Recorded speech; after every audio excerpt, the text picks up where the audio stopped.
seconds then. Okay, there we go. Well, Seane Corn, it is so nice to connect with you after we just discovered 20 years. Nice to see you.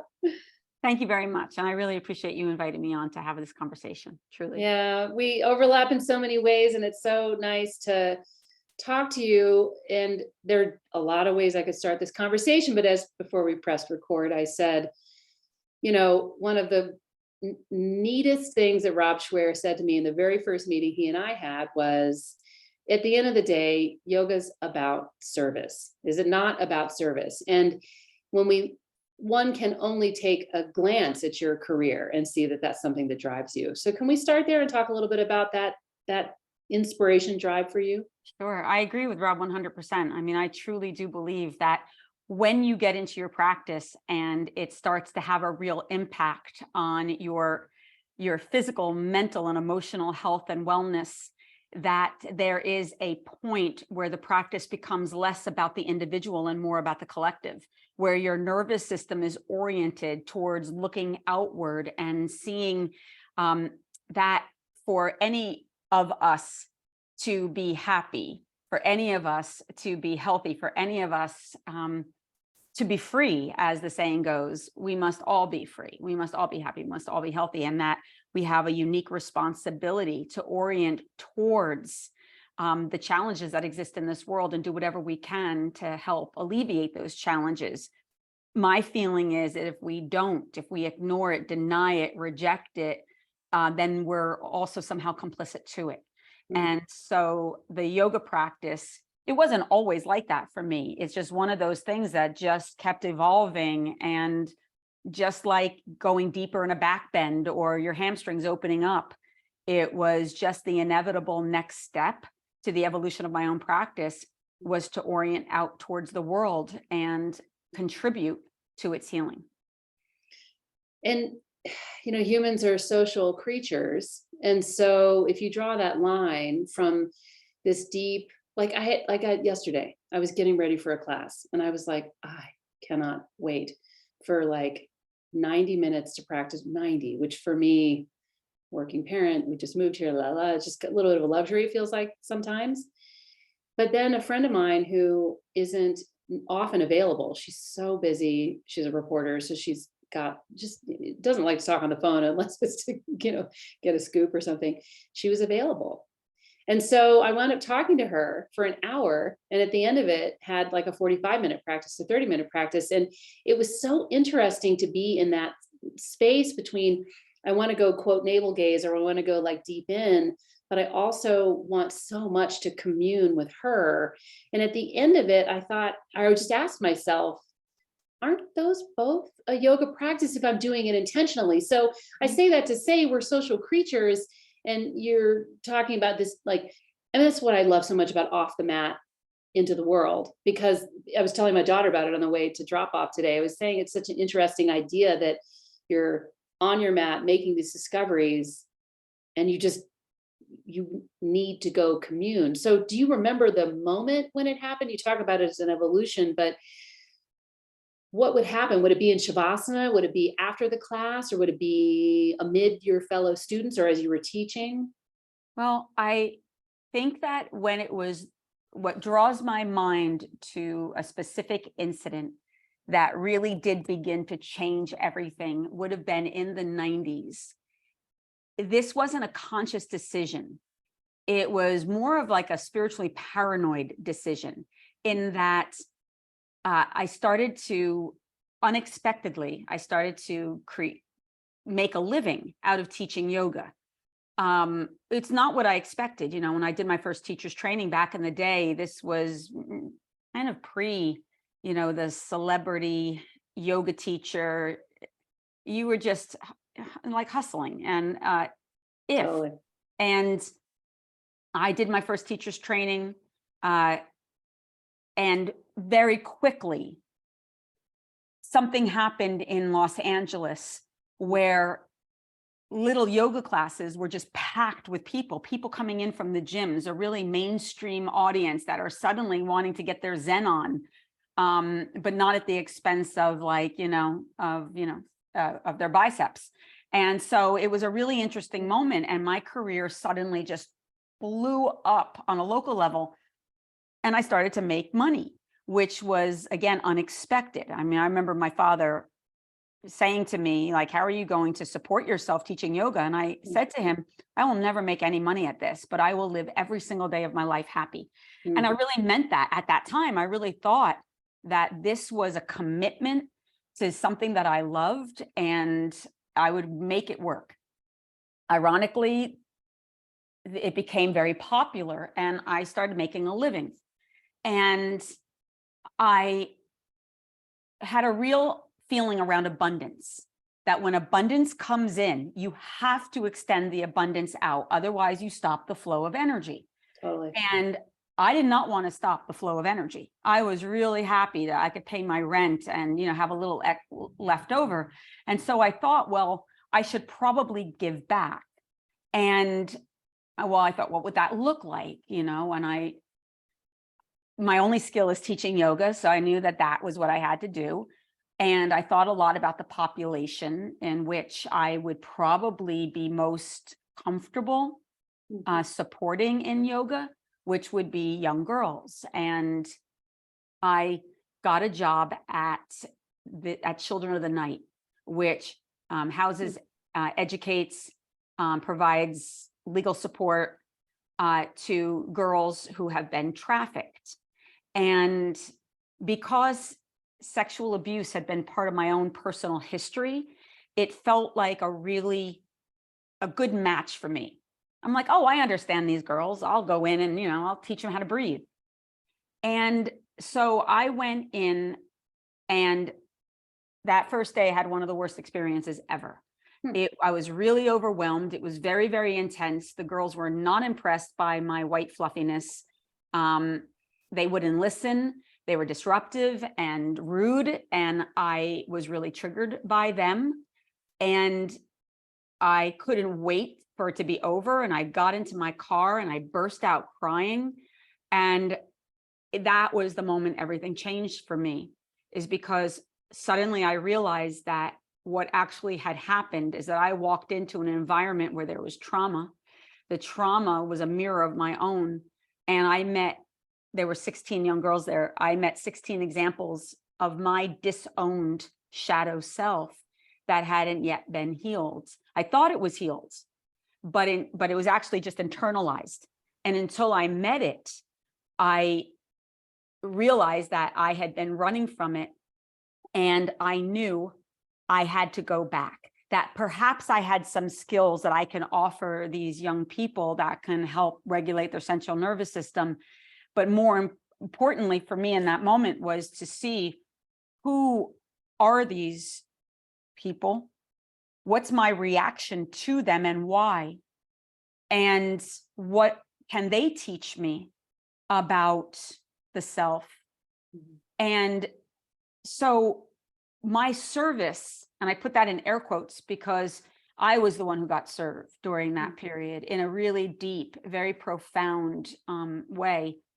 And in that process, by learning how to stand in the presence of their shadow, their trauma, the abuse that they experienced, and fully love them for their anger, love them for, like, it all made sense why they were behaving in the way in which they behaved. It helped me to fall in love with that broken part of myself and be in more direct relationship, not from a place of hierarchy where somehow I'm better here. I've got these tools that are going to make you happy and healthy. It wasn't like that for me. So I was very humbled by the process. I learned that it helped me to turn my own pain into purpose, and that in those environments, it was important to share, to demystify, not minimize, but demystify trauma in terms of who gets to be traumatized and who doesn't, and how the practice of yoga can help to center the nervous system in such a way that we can be in relationship with our trauma without letting it run the show. And so it really transformed me. And I think that became my first foray, if you will, into service. It wasn't from an altruistic place. Mhm. It was I didn't want to stop the flow of abundance. And it became a mirror to my own healing. And then in time, I started to recognize and see the bigger picture to why things happen as they have, and realize that that's exactly the population that I need to be working with. It helps to make sense of the incomprehensible and to orient towards the suffering rather than run from it, not in spite of my own pain, but actually because of it. And then it evolved from there. I started working with these young girls, and many of the children that I were working with at the time had HIV/AIDS because of the circumstances that they were in. And there was so much stigma related to it, still not a lot of conversation around it, especially when it comes to youth. And I had the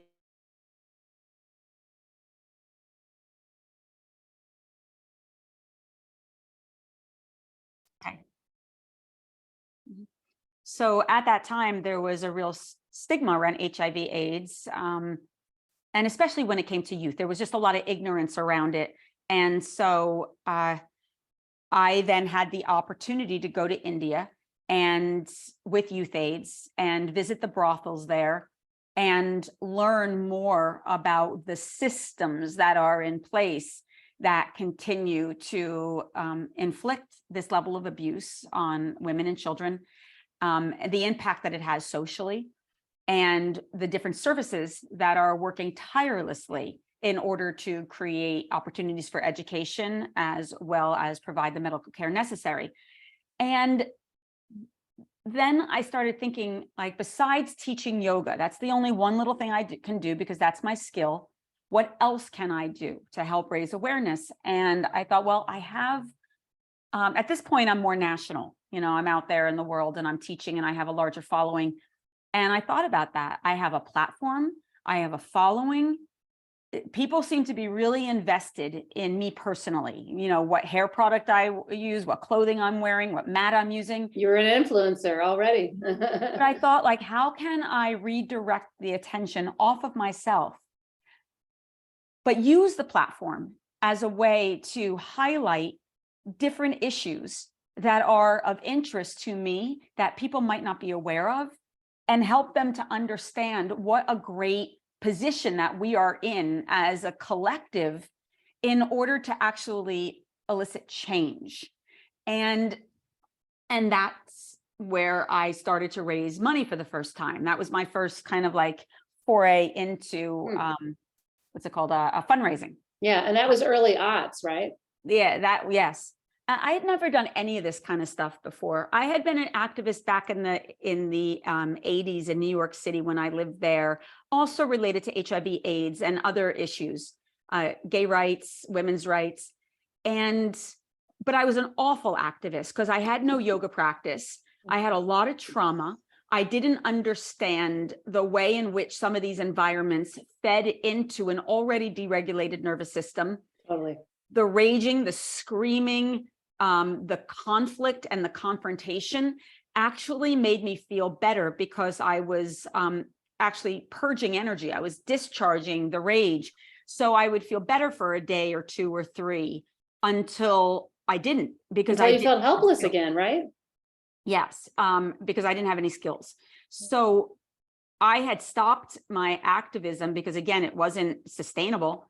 Got into yoga, learned these skills of, or I thought I had learned, I did learn the skills, but it's a never ending process, the skills to help regulate the nervous system.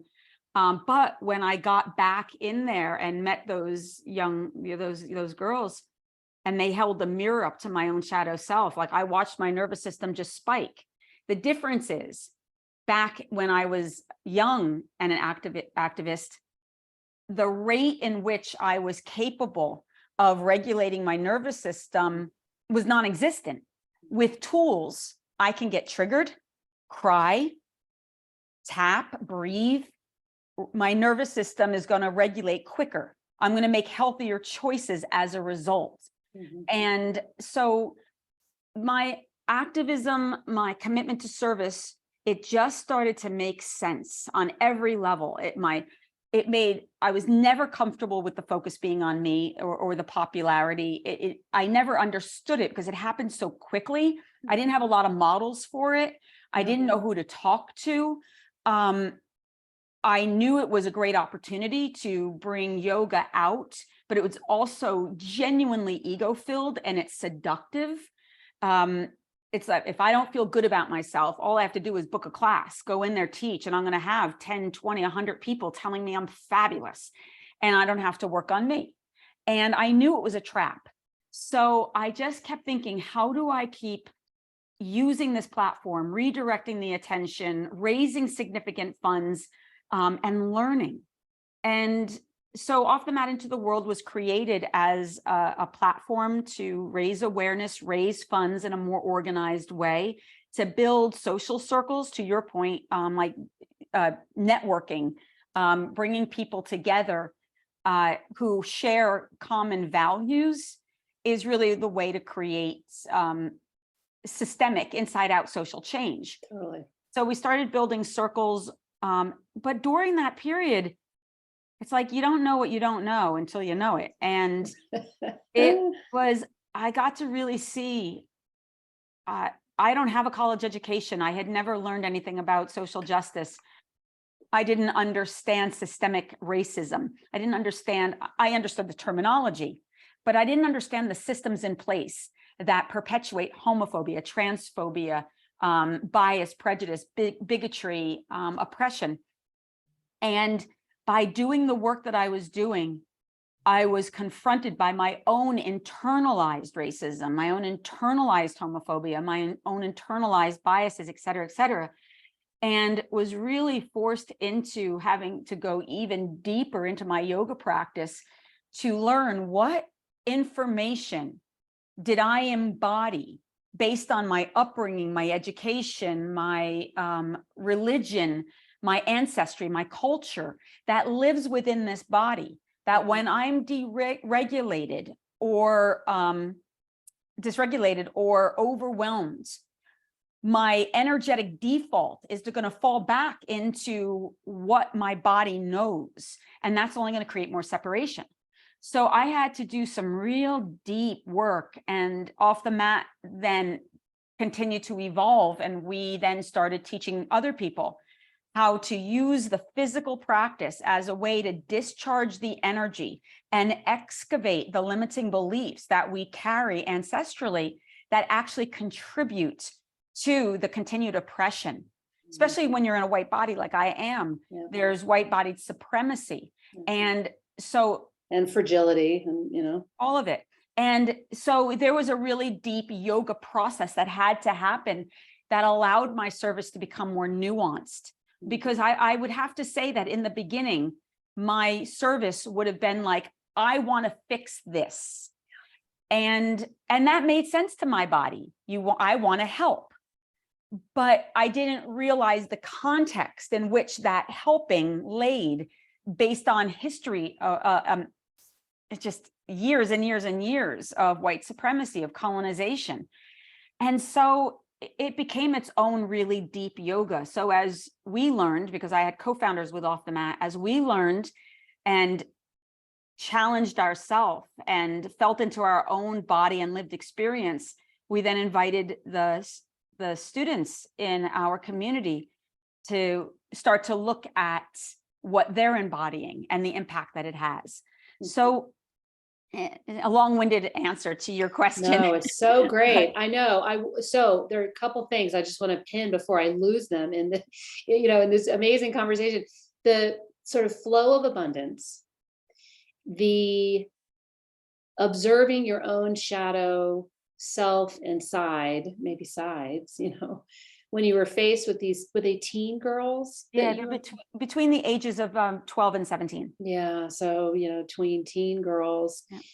And recognizing that, I wonder if, it sounds like there were two things. Like before you met them, you had this activist approach where you wanted to fix it. And I've, living in DC for 20 years, you sort of walk half a block and you run into a couple of activists, and there is so much rage there because there's so much you want to change. And if your starting point is, this is wrong, I want to change it, then there's necessarily an assertiveness and aggressiveness even in the mind, because you're looking at something you want, as you said, to fix. Yeah. So the tears that happened with the girls after your first meeting is something I want to just like thread into the question I have about your practice, and even the work that you did with your co-founders at Off the Mat, because I wonder, well, and you might have even answered it by saying we use the practice to discharge, that energy. Were there specific techniques or ways of approaching the discharging from the body that you found worked for you, that worked maybe differently for others or in some other way? And did that come from your original teacher training? Like, I kind of want to go right into the body and talk about that discharging, because I would love to get to the chakra part of your focus, because I love it too, but we'll go there soon. Yeah, when I first started doing yoga, which would have been back in the 80s, it was very physical. I was an atheist. I did not have a spiritual practice at all. The practice just helped me to break some bad habits like smoking and drinking and doing drugs, and helped me to get on a better physical trajectory. But I hated when the teacher would pontificate or pray. I couldn't even stand to shavasana at the end of a class. I would get anxious. Yep. And one day in a yoga class here in Los Angeles, I was practicing. The teacher was prattling on about, truth, love, whatever it was. Yeah. And all this stuff was coming up for me. I was getting anxious. I was projecting onto the students around me. I was fidgeting. And I was getting frustrated in my head. I was really filled with like self-beat and judgment because I couldn't get my head quiet. And the teacher said something, and I cannot recall, but I had a physical response to it. I remember like I gulped in air, and my body started to shake, and I observed myself for a moment. I thought, I'm going to cry. That had never happened to me before. I was not a crier in life in any way, slightly stoic. And I started to feel really panicky. So I left the room and I went into the bathroom at Yoga Works, and I cried. It was like a violent eruption of crying, and my body started to shake really, really badly. And I could just feel this energy it felt like it was just pouring out of my body. But I was also really scared by it because I didn't know the mind-body connection at this point. I didn't understand the way in which we release, how energy is vibration. It's a resonance, and what happens when you release energy. It intimidated me. Yet at the same time, when it was over, this rush of emotion, I felt light, strangely euphoric. I went back into the room, got back into the pose, which was pigeon pose, and suddenly I heard the teacher for the first time. I'm sure this teacher was saying the same stuff every single class for years and years, but something in my body, the years of extra push-ups, the years of like going just that much deeper into a pose was slowly had chipped away at the tension that was a part of my survival. It was a necessary part of the way in which this body needed to create control. But what yoga does is it, from every single angle, it breaks down the tension, and it helps us to release that tension. And in the releasing of the tension, we also release the control. That's a sensation between the release of tension and the surrender. That control, if it's part of your survival, you get addicted to that sensation because you don't know what's on the other side of it. It's so true. Yeah. For me, it would have been abuse. For me, it would have been a lot of other things. So that control was such a huge part of my safety that those years of those extra push-ups was my nervous system was actually titrating to prepare me for that moment. So when I was laying on the floor and I'm hearing the teacher basically felt like he had opened up my journal and was just reading my like deepest inner thoughts out loud. Yeah.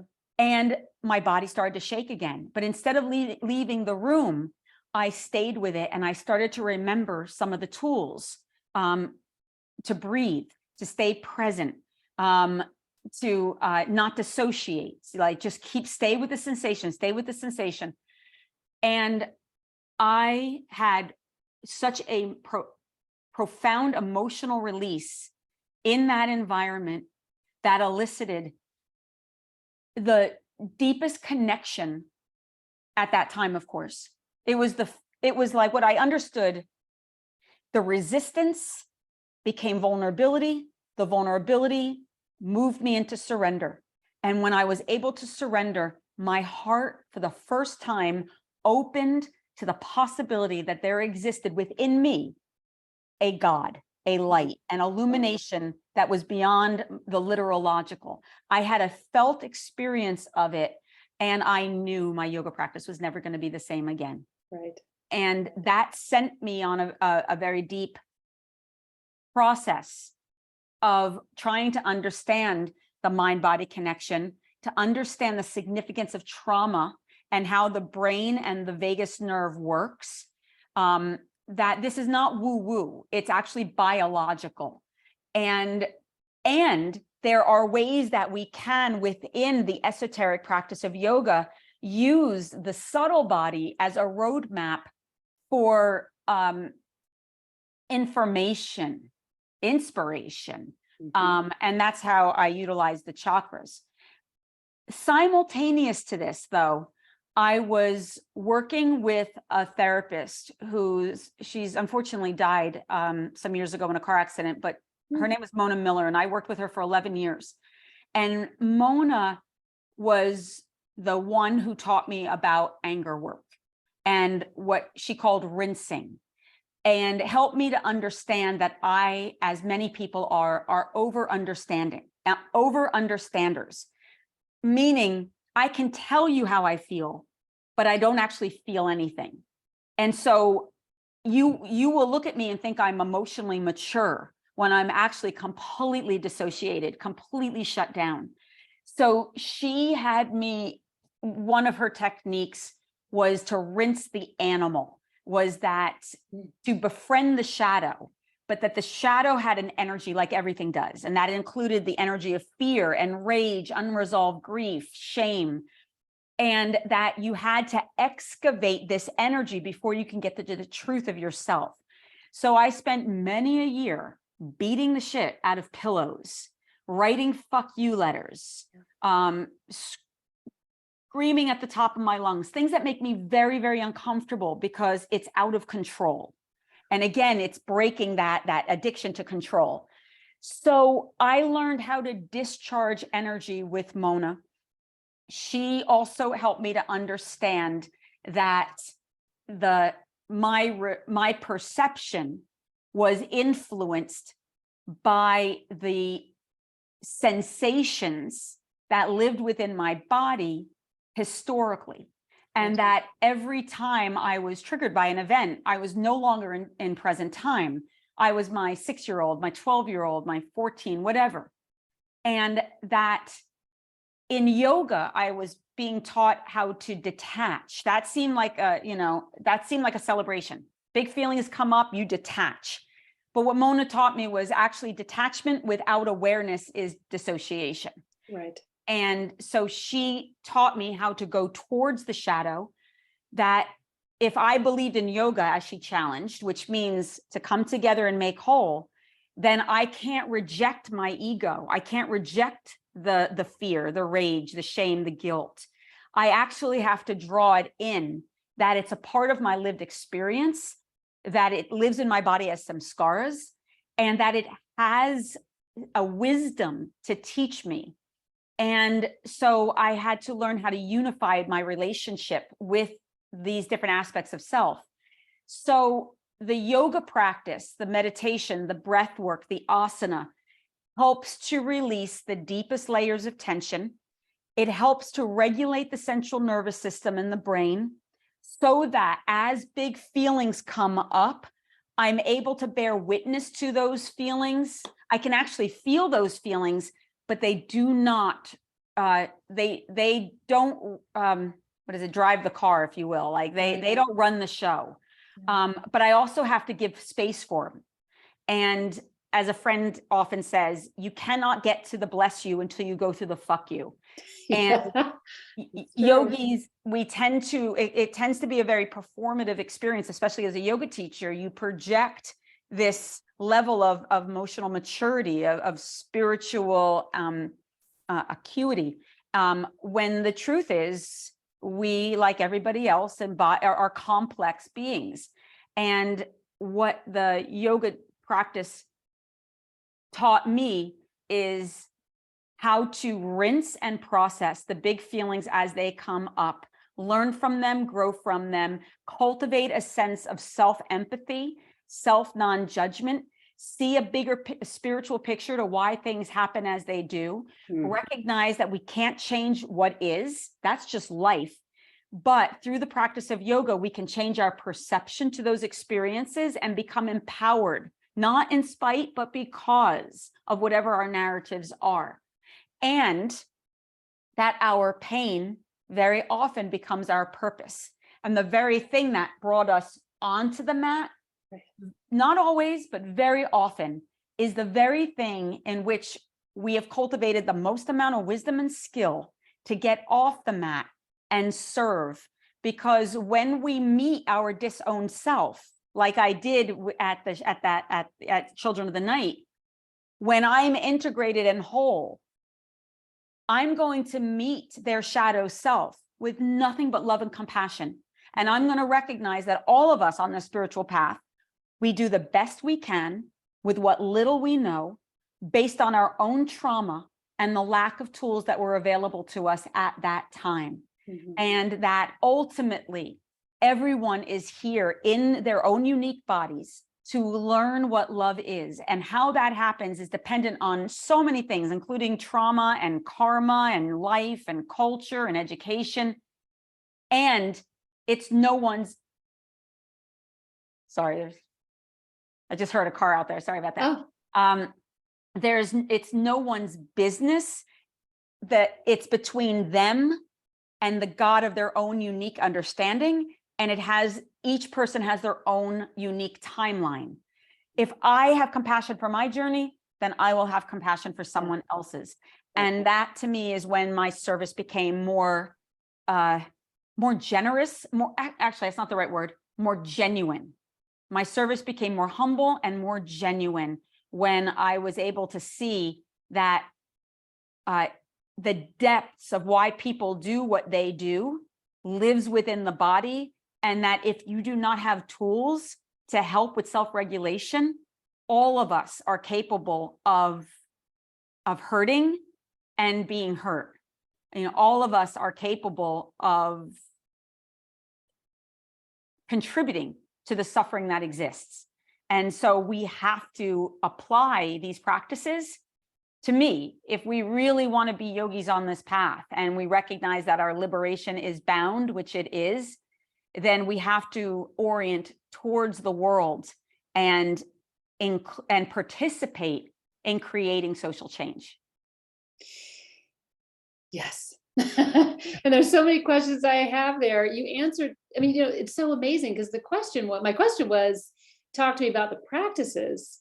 And you, from my point of view, you talked about every practice you could possibly be applying, not just at a sort of leadership and management level, let's just say with your co-founders and the people you run, multiple organizations with, but also with your students, because our jobs as teachers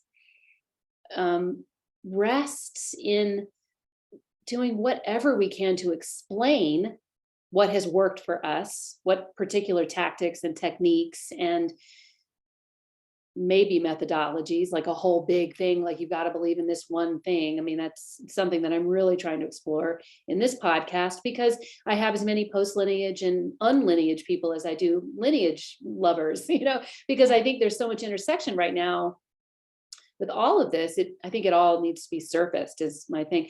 But then finally, especially with regard to the map of the chakras, which of course is very close to my heart because that was the way I first learned yoga. I first learned it through the integral yoga. I was sort of not far after you in New York. I learned it there in the 90s. I looked it up in the phone book. Somebody where I was working said, "You seem really stressed. You should do yoga." So I went home and opened up the yellow pages, like an inch, 2 inches of, like offerings.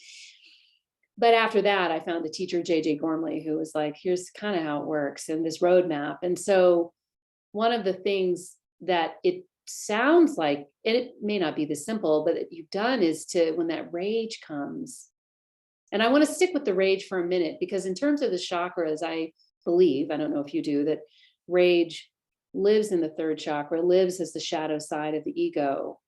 And when lots of us in this service work, or this yogic work, this service work, this work of sharing and teaching and giving and caring for, lifts up into the heart chakra, into the fifth chakra, into through our heart, through our voices, we want to teach or speak about these truths.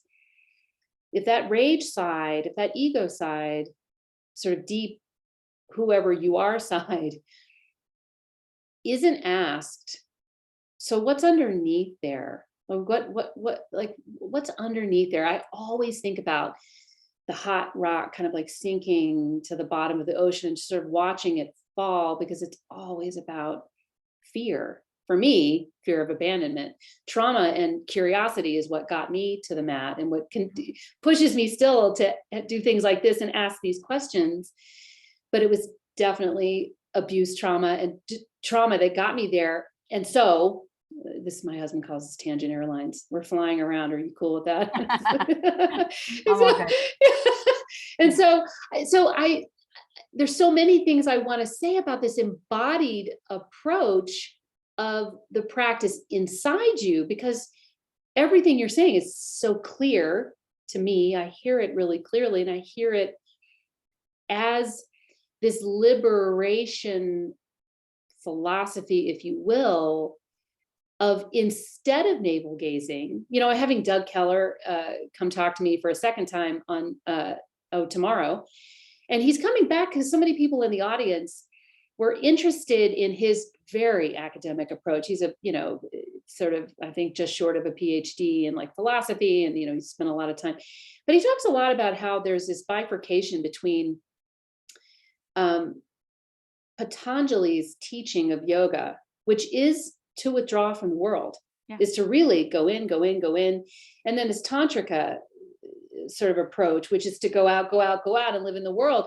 So I wonder if it's that simple for you, because I don't mean to diminish what any of us are doing, but this feminization of yoga is what fascinates me the most, honestly, where I see the majority of us out here practicing. We're mostly, female identifying, and I don't want to exclude anybody with my language, but I just sort of want to try to generalize as best as I can. And it strikes me that from the very beginning of our talk, I've been just constantly thinking about this collective and this collaborative nature that you clearly have, and this caring and sharing and horizontalizing of the teaching, which I just keep hearing you saying. I hope I'm not hard listening. I try to consciously listen. But do you have anything to say about that? Because I want to get to the book, and I wonder if that's what inspired you, because what I do know about your book is that it's so well, personal, obviously, as a memoir, but so directly honest. This is my experience. This is what happened. And I'm just on this road that we're all on, exactly as you've just said. So again, Tangent Airlines is it's at the gate. we'll be deboarding soon. But yeah, can we talk a little bit about that? About this, Well, what I learned, I was really lucky, I think. When I got into yoga, there were systems of yoga in place. The Iyengar system, the Ashtanga system, integral. And I had a real issue with systems. I had a really hard time You're an activist, right? I mean, it's interesting. There's something about my nature is, I mean, my high school, the first 4-syllable word I ever learned how to spell was independence. My high school quote was something that I made up that said, individuality means listening to yourself, not to the voices of others. Something in my nature is very much, even though I can, you can see me as an extroverted person, I'm not. I'm actually quite introverted. My soul gets fed alone in isolation. I do extrovert well, but that's not how my soul gets fed. So my nature has always been to be a little bit more removed from from systems that say, here's how it has to look. This is what you have to do. My nervous system doesn't do well in those environments, and I tend to cut and run really quick. And I was very fortunate as a little baby yogi in aligning myself with teachers. And for whatever reason, not always, but often women who supported my independence, who valued it, who were often saying, try this yoga, now try this. Don't be afraid to try this, even if they were a part of a system and they had no interest in leaving that system. They wanted me exposed to everything. And then it was what came to me was that yoga is a healing art. The key word is art. Art is the creative expression of an individual. What we know about art and creativity is that it evolves, grows, and changes as the individual grows and changes and evolves. And that when a teacher comes in and says, here's what your art should look like, based on their creative experience, based on the evolution of their own soul, what I believe they're doing is annihilating the creative experience for that individual and taking away the opportunity for self-discovery. And so it doesn't mitigate the importance of traditions or the importance of lineage. But in that there are so many different systems of yoga, I also believe that speak to a myriad of different personalities that help to support them on their own evolutionary practice. I believe that there are also non-systems that are available to people like me who benefit from that creative response and the accountability that's required. Like if I'm part of a system and the system is somehow doesn't work, it's broken, it's flawed, I can always point to the hierarchy within the system and say, well, I'm only doing what I was told to do. When you engage the practice in a way that's more individual, you have to take accountability. Like when I mess up, it's all on me. I have no one to blame within the systems because it's been open to interpretation. So I have straddled the kind of the creative yoga process in that I deeply respect the traditions and the lineages. I study them. I have been a part of those systems, and I have also gone rogue and have incorporated other styles and methodologies that have helped me to expand and make sense of certain things within the traditions that I can't justify. Some of the things that are a little bit that are more patriarchal, that this modern woman is like, yoga evolves and changes. And so I'm grounded by the work of Patanjali and the teachings there. And I am elevated by the tantric teaching and the feminization of looking at yoga as an evolutionary art form that doesn't disclude my soul. It includes it. Right. And that's how I've approached it since. I'm still, and it's also what I support other people to want to do within themselves. Study everything, learn everything, but let it filter through you. Right. Feel what works, what doesn't, and know that it's going to change. My yoga today looks very different than the way it did 5 years, 20 years, 30 years ago. Right. And I suspect if I live long enough, my yoga practice is going to look very different when I'm laying on my deathbed, taking that final breath. Only in that moment do I think I will really understand how everything conspired to create a yoga expression that was whispering in a holy way to my soul that was true for me, not true for everybody. Yeah. And so I have always felt very liberated to basically do this free-for-all thing that I do. Take the traditional practices, modern psychotherapy, rituals, and bring it all in. Because to me, yoga is a magical practice. Magic is defined as shifting energy at will. And the entire practice of yoga, to me, is an expression of that magic. It's alchemy. You're transforming the lead of your fear into the gold of your understanding. And so I'm reverent to the practices, but I'm also reverent to the evolution and not afraid of the way in which yoga is growing and changing. And yet I always hope that the new teachers coming up have a sense of where this came from, understand the history of it, the cultural dynamics of it, and allow that the roots of that to be the individual foundation.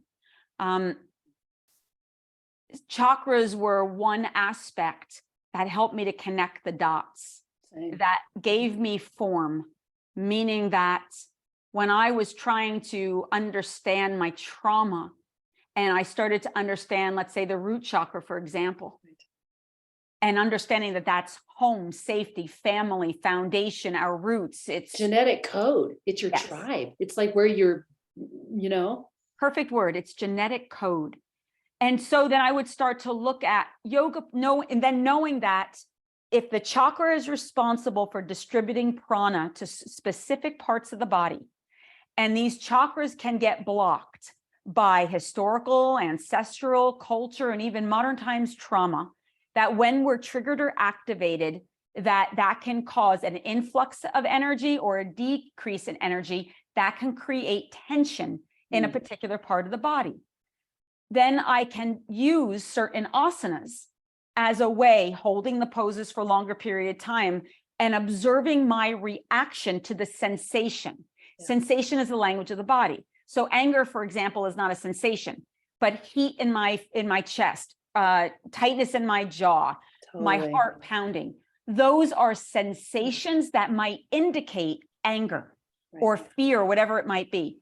So I was able to start designing yoga practices that directly connected to the different chakras, and then would look at the narratives, for me personally, that existed within those narratives, and see if there was some correlation between my tight hamstrings and the event that was going on in the world, or a conversation I had with my partner, or the abuse or trauma that I hadn't reconciled from my youth.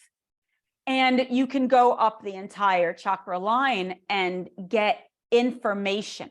Now, I'm not, even though I'm big on ritual and prayer, I'm not big on magical thinking. Like I said earlier, I do believe that everything happens the way it's supposed to in order for the individual soul to transform. And I am able to say that because I believe if something happened, it happened. You can't change what is. So you might as well make meaning of that. That thing happened. It happened both to you and for you, if you want to choose to have that perspective. I choose to have that perspective. Otherwise, I'm staying in victim, victim, victim. And there's no growth there. Doesn't mean I can't stay in victim for a while. I indulge that energy, let it move through. Totally. At a time, there has to be a flip. And so the chakra system allows me to see a bigger spiritual picture to why things happen as they do, and recognize the addiction that I have to that caustic energy and what it would truly mean to let it go, which big picture, it's forgiveness and gratitude. That takes a long time. But that is when you, like, if you narrow it down, synthesize it, forgiveness and gratitude. And then we cut the cords that bind us to those samskaras, that bind us to that energy, to that tension. And so the chakras gave me a pathway that I can combine what I was learning in modern psychotherapy and in the ancient tantra practices. And they both worked well, because my experience, except for Mona, but I had been in therapy since I was 18 years old, but it stopped here. It's what taught me to over-understand. It wasn't embodied. Then yoga taught me to embody it, but not how to process it. Right. And then it's stuck. Yes. Yeah. And then when your head and heart are not congruent, you're just going to keep lying to yourself. That's the fifth chakra. So, going back again to the way in which the creative, the yoga has always been creative for me, it was the marriage between psychotherapy and the embodied practices of yoga and pranayama, meditation, mantra, and mudra that allowed me to really find a genuine tool that helped me to move energy, understand how that energy got there in the first place, right, and then transform it into something that could empower me. And in that sense of empowerment, where empowerment is equal, whereas there's high ego, which often looks like empowerment, but that's an accelerated third chakra. That's power over, which is dominance. Right. Then there's low ego, power under, which is oppression. Yeah. And so our culture operates in that power over, power under dynamic. It does, yeah. And it depends on it because of the dominant culture needs to be fed. Yeah. Yeah. And so when we begin to identify it within ourselves, when we begin to see the way we're split, I can't turn out to the world and say everything that's happening in our world is happening because there's a sense of division. There's a sense of separation. World, you change so that we can know peace. I have to look within myself and see, where am I in separation? Where am I in division? Heal that, not by abandoning my shadow self, but by integrating it and recognizing the complexities of it, why we're split, how long we've been split. Then I can look out to the world and see that we're never going to change as a society because our society is in trauma with very little tools for integration. The best thing that I can do right now is to show up, model what integration looks like, and provide the skills to the best of my ability with compassion and humility that the systems are broken. Actually, the systems are fixed, if you will. But to change the systems are just made up of people. Change the people, you change the system. Totally. And so we do that as yogis. We do that by recognizing how challenging it is, by doing it ourselves and living as an example, and then without judgment attached, providing the tools so that other people can recognize and take accountability for the division that lives within themselves, and hopefully make more integrated choices going forward. Yeah, and the accountability piece is one of the most interesting words there. I mean, everything else, I'm like, yes. But accountability is so hard and so scary for people who stand to have a lot to lose.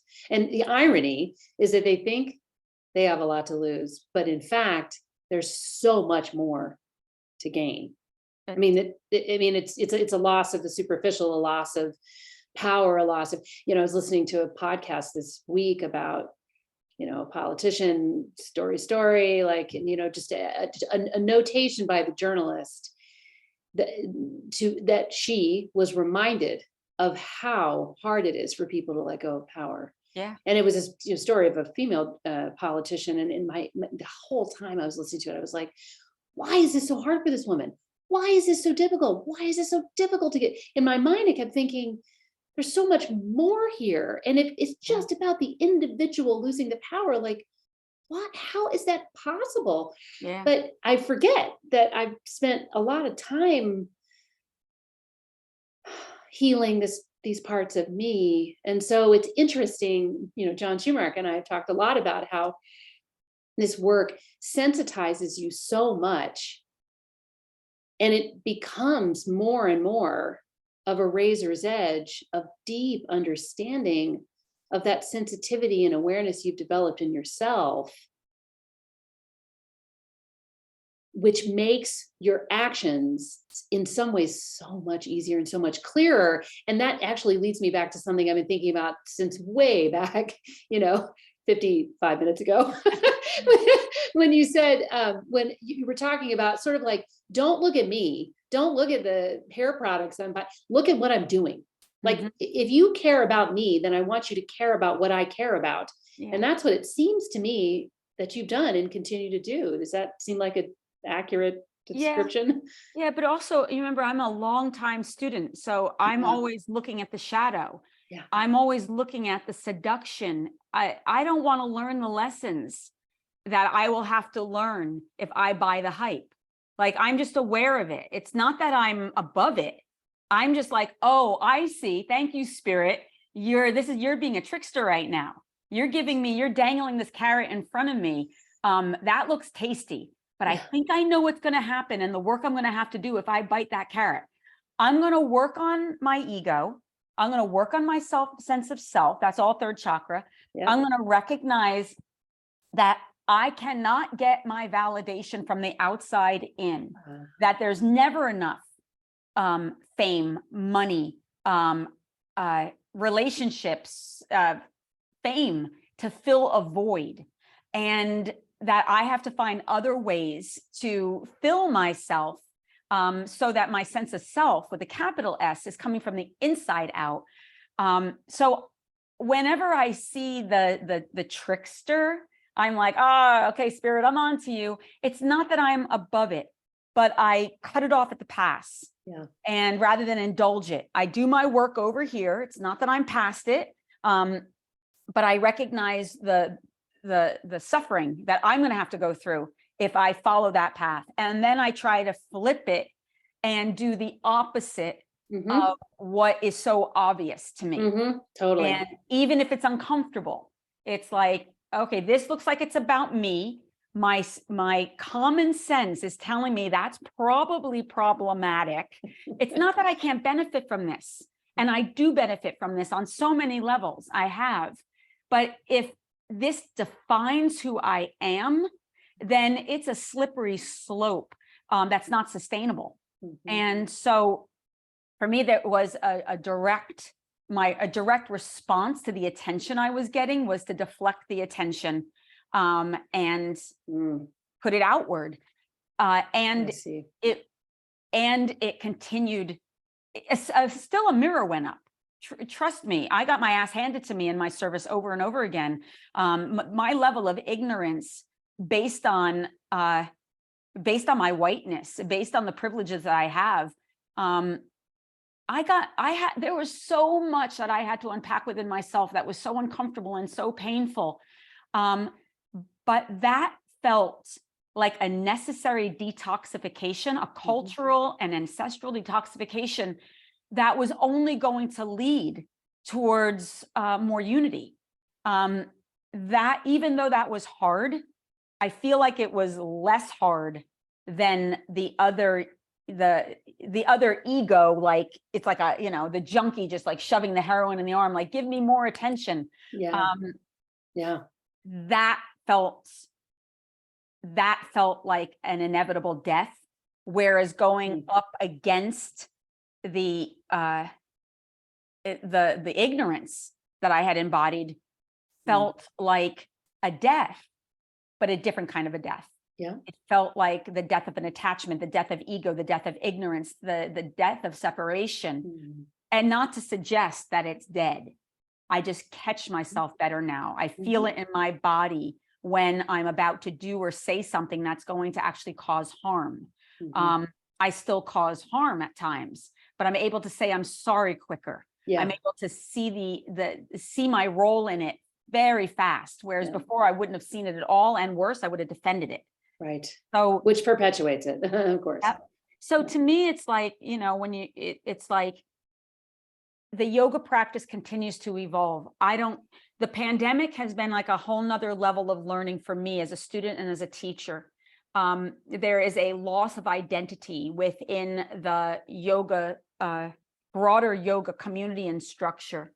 There is deep repair that needs to happen amongst friends, colleagues, and family because of varying beliefs that didn't intersect and the ways in which we showed up to those beliefs. We were in a first chakra crisis as a collective. The rug was pulled out from underneath us. And we're suffering from deep fatigue, deep loss, loss of identity, loss of dreams. And I personally have been in a deep process in trying to understand as a teacher what my role will be in helping to acknowledge the deep suffering and pain that we've experienced as a culture and as a community, and the ways in which we can and need to heal it if we want to continue going forward. Right. So I don't think it ever ends. I think that there's this constant evolutionary process that we're in with yoga. And each of us are along for the ride if we're lucky enough to have said yes to this path. Right. Which, you know, leads me to say, I'm so grateful for your time and all of this teaching and this channeling that it seemed, first of all, the goddess Kali comes to mind, really, truly, as you talk, because, you know, there's so much, you know, I was in Leh in northern India leading a retreat like years ago. And it's this tiny town. Have you ever been there? Have you heard of it? It's way up north. And the pilots, as they, speaking of Tangent Airlines, the pilots, as they leave, they have a shrine to Kali, because so many pilots, as they built the airport and got it going, crashed, because you're just flying straight up into the air over the Himalayas to get it. So they won't even land over it. They go around her in deference to the danger and the destruction that that she, you know, she kind of has to govern that space. But the interesting idea, of course, if you think about, I mean, a kind of a mentor of mine recently say, you know, one of the issues with yoga in the West is that it left the gods and goddesses behind. We sort of imported these things and untethered them, you know, from this deep kind of cyclical. Eddie Stern was saying this to me yesterday, like, you know, the concept of time is cyclical. East of the dateline, you know, west of it, we started coming up with like linear stuff because monks just needed to get to meditation on time, which is why we came up with like, it's 11:05, it's 11:30. Like, is it really? I don't know, you know? And so I guess all I maybe want to end with is your book and this body of work that you, I mean, to me, you are a body of work, and the work you're putting out there based on everything I've learned from you today is just this like constant channeling of learning and forgiveness and humility and love in your own body. But this book you put out unbelievably right before COVID happened, and as we discussed, it was good for book sales. I'm so glad that people were reading such a liberation philosophy, if you will, during COVID. Is that your most recent moment, like stake in the ground, kind of like, this is what I'm all about and where I hope to take things? Because that was the last question I wanted to ask, which you began to answer anyway over very interesting observations of the yoga community. That's really interesting, and it makes me sad because I agree with you, and sad to hear that, but hopeful that we can continue to be together. But anyway, again, I come from that belief you can't change what you won't see. And so I'm very committed just to seeing what's right in front of us and not running from it, just acknowledging like, okay, that's a truth that exists. Now, what am I going to do with this?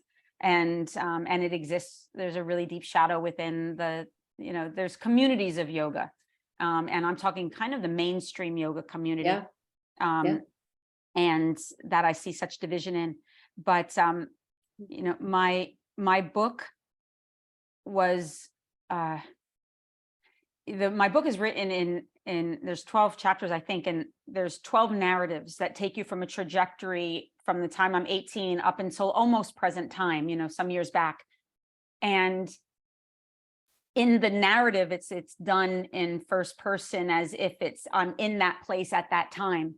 The second part of each chapter is me at the age I am when I finished writing it, saying, here's what was actually happening through the lens of yoga. Here's what I couldn't have known. So when you read the narrative, it just sounds like chaos and, just drama.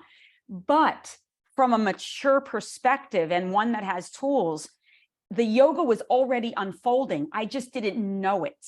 I couldn't see it. So each chapter shows my maturation process, the tools, all the tools, from yoga to rinsing, to service, all the different ways that I get challenged. Like, the yoga never ends, and the ways in which I'm being provided skills to confront it and mature.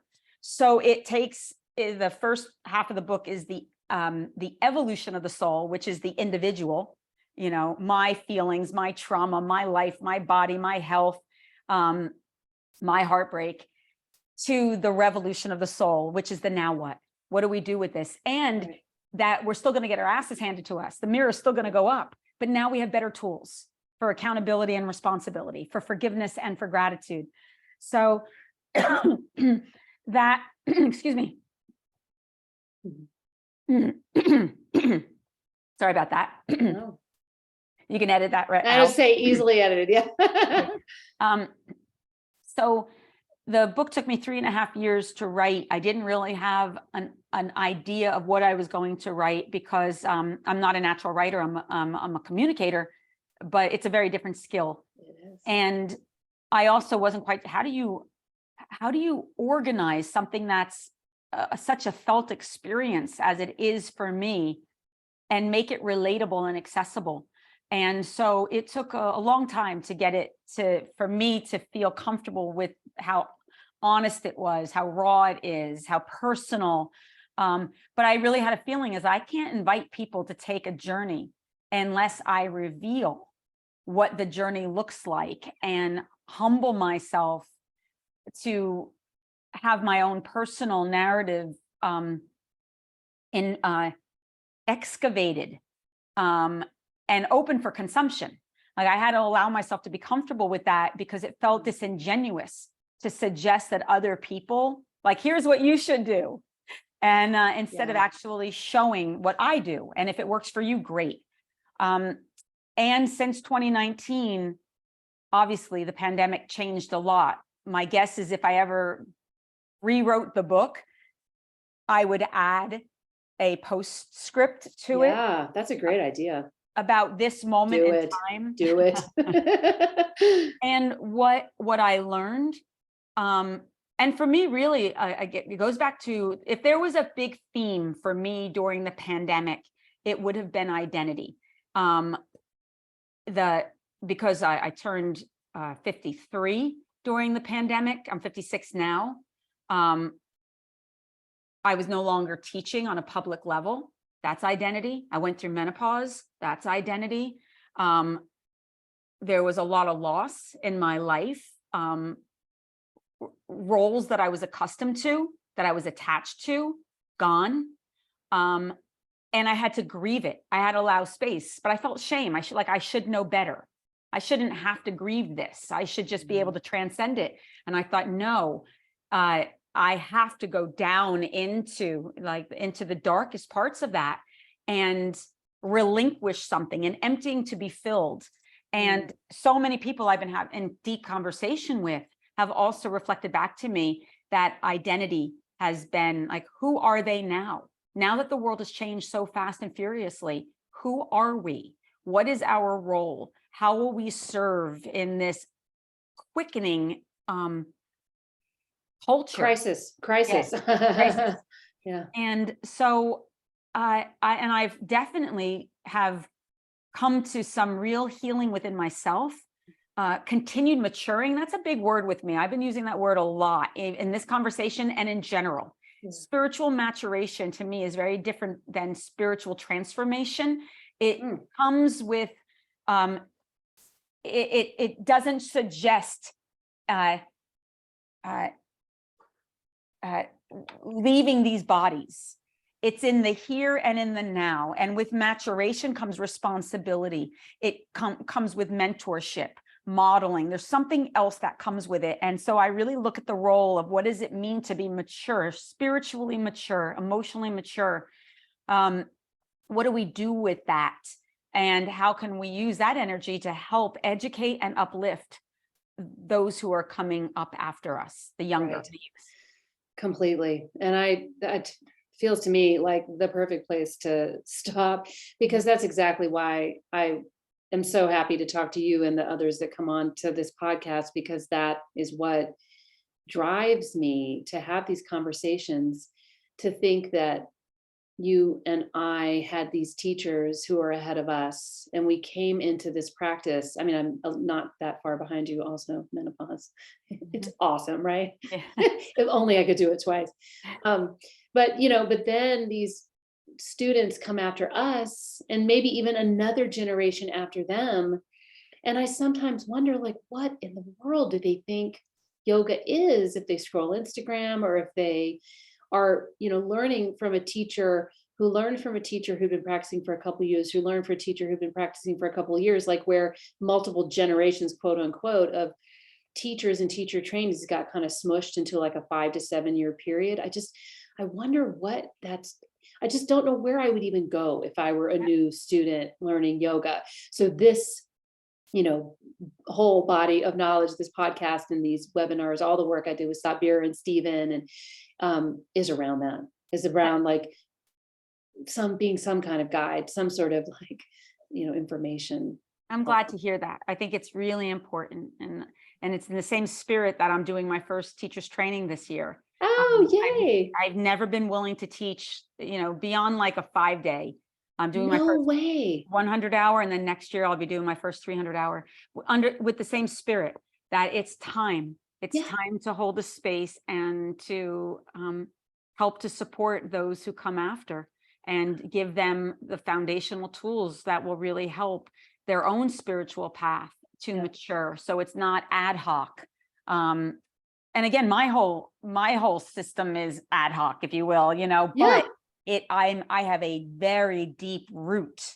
That root is the thing that's allowed me to fly free, but I never forget that foundation. And that foundation is what I think is missing within the culture today. And so I'm glad that you're as committed to wanting to help to support and educate and bring value to that. Yeah, likewise. Namaste. Seriously. Seane, thank you so much for joining me for this conversation. I'm delighted that it was over the 55 minutes that I said, and hopefully there's still a lot of people with us listening. Thanks so much for coming. Oh, thank you so much. I truly appreciate it. Likewise.